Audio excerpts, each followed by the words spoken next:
3 وقتوں میں قرآن مجید کی تلاوت مت کرنا، ورنہ انسان گنہگار ہوگا، بجائے اجر و ثواب کے ان کے لیے گناہ لکھا جائے گا۔ خبردار۔ بسم اللہ الرحمن الرحیم۔ قرآن مجید انسان کے لیے اللہ تعالیٰ کی ایک خاص نعمت ہے، جس میں موعظت و ہدایت، تفصیل و تکثیر، انعامات الہی، تقرب ربانی اور کرامات کا دریا موجزن ہے۔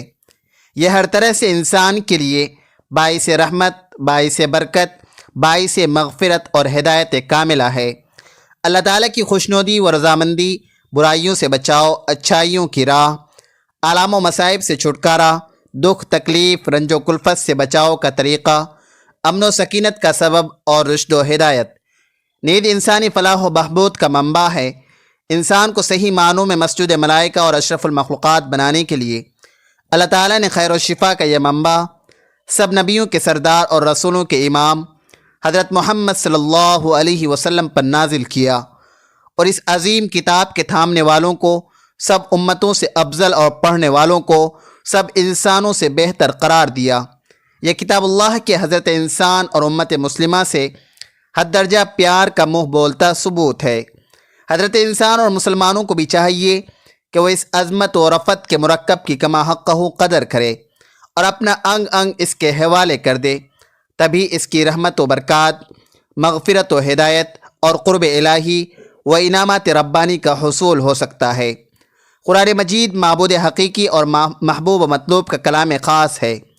محبوب کی تقریر و تحریر کی کسی دل کھوئے کے ہاں جو وقت ہوتی ہے اور اس کے ساتھ جو وارفتگی و شیفتگی کا معاملہ ہوتا ہے، وہ اختیار کرنا چاہیے۔ پھر یہ عظیم کتاب تو احکم الحاکمین کا کلام اور سلطان السلاطین، بادشاہوں کے بادشاہ کا فرمان ہے، اس سطوت والے شہنشاہ کا قانون ہے جس کی ہمسری نہ کسی بڑے سے ہوئی نہ ہو سکتی ہے۔ جن لوگوں کو سلاطین کے دربار سے واسطہ پڑا ہے وہ تجربے سے، اور جن کو نہیں پڑا وہ اندازے سے سلطانی فرمان کی ہیبت جان سکتے ہیں۔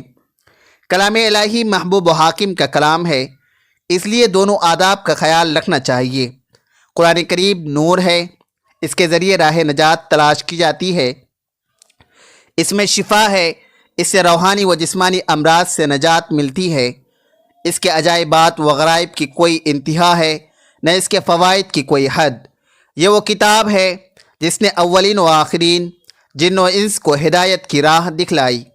جن لوگوں نے اس سے اعراض کیا اور اس سے لو لگائے بغیر راہ رو بنے، وہ راہ یاب نہ ہو سکے، انہیں منزل نہ ملی، اور جنہوں نے اس کتاب پر اعتماد کیا وہی راہ یاب ہوئے۔ جنہوں نے اس کے مطابق عمل کیا وہ دین و دنیا کی سعادت سے بہرہ ور ہوئے۔ یہ خصوصیات اس لیے بھی ہیں کہ یہ کتاب محفوظ کتاب ہے۔ اس کی حفاظت کے مختلف اسباب ہیں۔ ایک سبب تلاوت کی کثرت بھی ہے۔ قرآن کریم عام کتابوں سے ممتاز ہے، اس لیے اس کی تلاوت کے بھی کچھ ظاہری و باطنی آداب ہیں جن کی رعایت لازم ہے۔ ذیل میں وہ آداب ذکر کیے جاتے ہیں۔ تلاوت کے ظاہری آداب۔ پہلا ادب، پاکیزگی۔ تلاوت کرتے وقت آدمی باوضو ہو، ادب و احترام کے ساتھ تلاوت کرے، خواہ کھڑے ہو کر یا بیٹھ کر۔ اگر بلا وضو لیٹ کر تلاوت کی جائے تب بھی ثواب ملے گا۔ قرآن کریم میں ارشاد ہے، الذین یذکرون اللہ قیاما وقعودا وعلی جنوبہم ویتفکرون فی خلق السماوات والارض۔ جو لوگ کھڑے اور بیٹھے اور لیٹے ہر حال میں اللہ کو یاد کرتے ہیں اور آسمان و زمین کی پیدائش میں غور کرتے ہیں، البتہ افضل یہ ہے کہ بیٹھ کر قبلہ رخ ہو کر باوضو ہونے کی حالت میں تلاوت کی جائے۔ چار زانو ہو کر بیٹھنے اور تکیہ لگانے سے اجتناب کرے۔ دوسرا ادب، پڑھنے کی مقدار۔ مقدار قرات کے سلسلے میں لوگوں کی عادتیں جدا جدا ہیں۔ مقدار کے سلسلے میں حضرت صلی اللہ علیہ وسلم کے اس ارشاد گرامی سے بھی راہنمائی ملتی ہے۔ جس شخص نے 3 دن سے کم میں قرآن کریم ختم کیا اس نے سمجھا نہیں۔ وجہ یہ ہے کہ اس سے کم مدت میں ختم کرنے سے تلاوت کا حق ادا نہیں ہوتا۔ ایک روایت میں ہے کہ نبی کریم صلی اللہ علیہ وسلم نے حضرت عبداللہ ابن عمر رضی اللہ عنہ سے فرمایا کہ 7 دن میں ختم قرآن کیا کرو۔ اس سے معلوم ہوا کہ معتدل درجہ یہ ہے کہ ہفتہ میں ایک ختم ہو، اس سے زیادہ یہ ہے کہ ہفتہ میں 2 ختم کیے جائیں۔ اس طرح تقریباً 3 دن میں ایک ختم ہوگا۔ اگر تلاوت کرنے والا عالم ہو اور قرآن کریم کے معانی و مضامین میں غور و فکر کرنا اس کا مشغلہ ہو تو اس کے لیے 1 مہینے میں 1 ختم قرآن بھی کافی ہے۔ تیسرا ادب، قرآنی صورتوں کی تقسیم۔ جو شخص ہفتے میں 1 ختم قرآن کرے اسے قرآنی صورتوں کو 7 منزلوں میں تقسیم کر لینا چاہیے۔ احادیث سے بھی اس کا ثبوت ملتا ہے۔ حضرت عثمان رضی اللہ تعالی عنہ جمعہ کی شب میں قرآن پاک کی تلاوت شروع کرتے اور سورہ مائدہ کے آخر تک تلاوت فرماتے۔ ہفتہ کی شب میں سورہ انعام سے سورہ ہود تک، اتوار کی شب میں سورہ یوسف سے سورہ مریم تک، پیر کی شب میں سورہ طٰہٰ سے سورہ قصص تک، منگل کی شب میں سورہ عنکبوت سے سورہ صاد تک، بدھ کی شب میں سورہ زمر سے سورہ رحمان تک، اور جمعرات کی شب جمعہ میں سورہ واقعہ سے آخر تک تلاوت فرماتے۔ چوتھا ادب، ترتیل کے ساتھ پڑھنا۔ قرآن پاک کو اچھی طرح ترتیل کے ساتھ پڑھنا مستحب ہے۔ قرآن کا مقصد تدبر اور تفکر ہے۔ ٹھہر ٹھہر کر پڑھنے سے تدبر میں مدد ملتی ہے۔ چنانچہ حضرت ام سلمہ رضی اللہ عنہا نے نبی کریم صلی اللہ علیہ وسلم کی تلاوت کے متعلق بیان فرمایا کہ آپ صلی اللہ علیہ وسلم ایک ایک حرف کو واضح کر کے پڑھا کرتے تھے۔ حضرت ابن عباس رضی اللہ عنہ فرماتے ہیں کہ پورا قرآن جلدی جلدی پڑھنے کے مقابلے میں میرے نزدیک یہ زیادہ بہتر ہے کہ میں صرف سورہ بقرہ و آل عمران کی تلاوت کروں۔ یہاں یہ بات بھی ملحوظ رہے کہ ترتیل صرف تدبر کی وجہ سے مستحب نہیں ہے، بلکہ اس آدمی کے لیے بھی ترتیل مستحب ہے جو قرآن کے معانی نہ سمجھتا ہو، اس لیے کہ ٹھہر ٹھہر کر پڑھنے سے دل پر بھی زیادہ اثر ہوتا ہے۔ پانچواں ادب، تلاوت کے دوران کیفیت۔ تلاوت کرتے وقت انسان قرآن کریم کی وعید اور تہدید پر، عذاب و احوال قیامت اور سابقہ قوم کی ہلاکت کی آیات پر غور کرے، اور اس دوران رونا بھی مستحب ہے۔ چنانچہ حدیث شریف میں ہے، قرآن پڑھو اور رو، اگر نہ رو سکو تو رونے والی صورت ہی بنا دو۔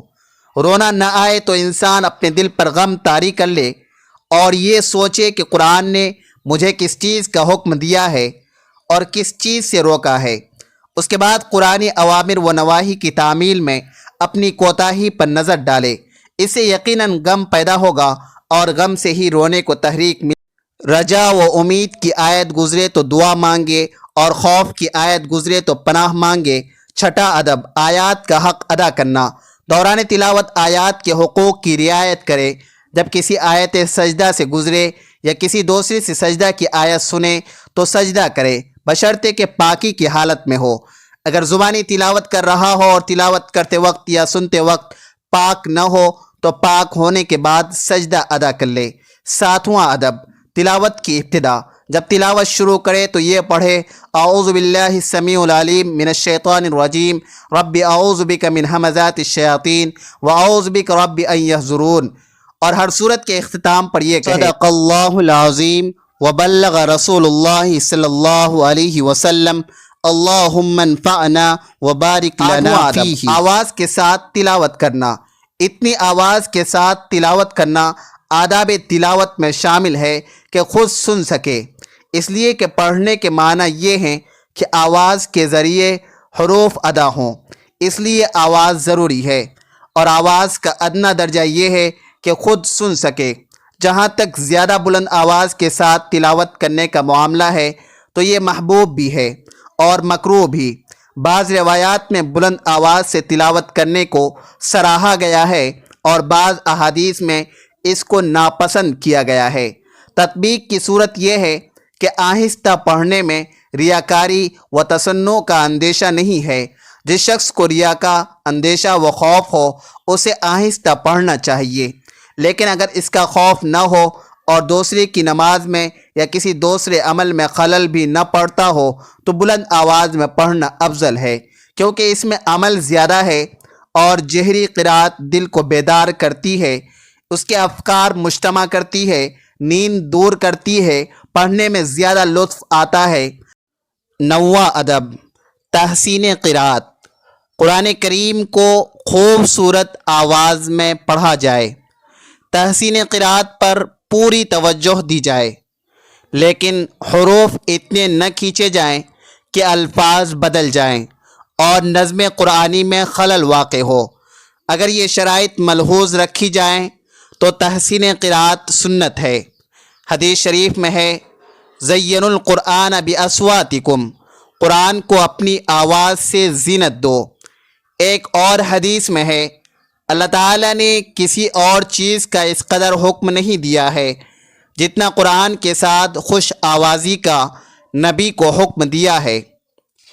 اسی بیان پر مشتمل ایک اور روایت ہے، جو شخص خوش الحانی کے ساتھ قرآن کریم نہ پڑھے وہ ہم میں سے نہیں ہے۔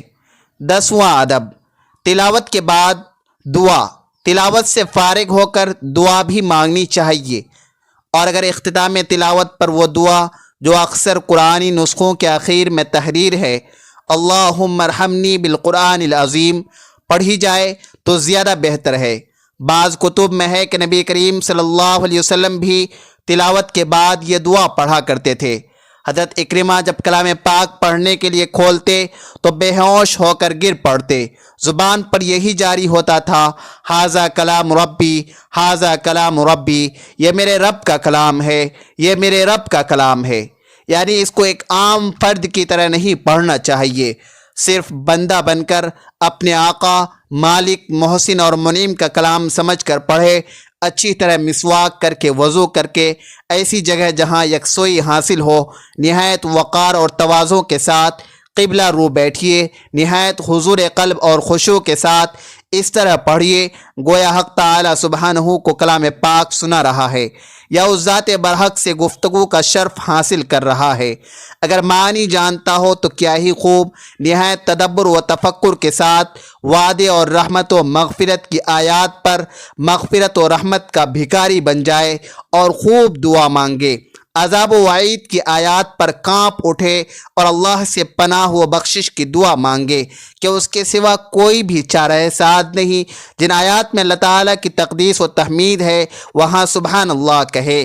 تلاوت کے درمیان از خود رونا آئے تو بہت خوب، ورنہ بتکلف رونے کی سعی کرے۔ دوران تلاوت کسی اور سے ہم کلام نہ ہو۔ دوران تلاوت اگر کوئی ضرورت پیش آئے تو تلاوت بند کر کے ضرورت پوری کرے اور پھر تعوذ پڑھ کر دوبارہ تلاوت کرے۔ بلند آواز سے پڑھنا اولا ہے، لیکن کوئی نماز پڑھ رہا ہو یا لوگ مجمع میں دیگر امور میں مشغول ہوں تو آہستہ پڑھے۔ اس کتاب مقدس کی تلاوت کے آداب جو قرآن و احادیث سے ثابت ہیں وہ درج ذیل ہیں۔ اس عظیم کتاب کو برحق شک و شبہ سے بالاتر اور انسان کی فلاح، خیر، رشد و ہدایت اور شفا کا باعث جاننا، منزل من اللہ، منزل برسول اللہ سمجھنا اور باعث ثواب و اجر قرار دینا، اس میں درج احکامات پر عمل کرنا اور تمام کے تمام پر ایمان لانا ضروری ہے، اور اس کے ذریعے دنیا و آخرت کی بہتری کے لیے کوشش کرنا، دنیا و آخرت کی کامیابی کا باعث قرار دے کر اس کی آیات کو لازم حیات بنا لینا۔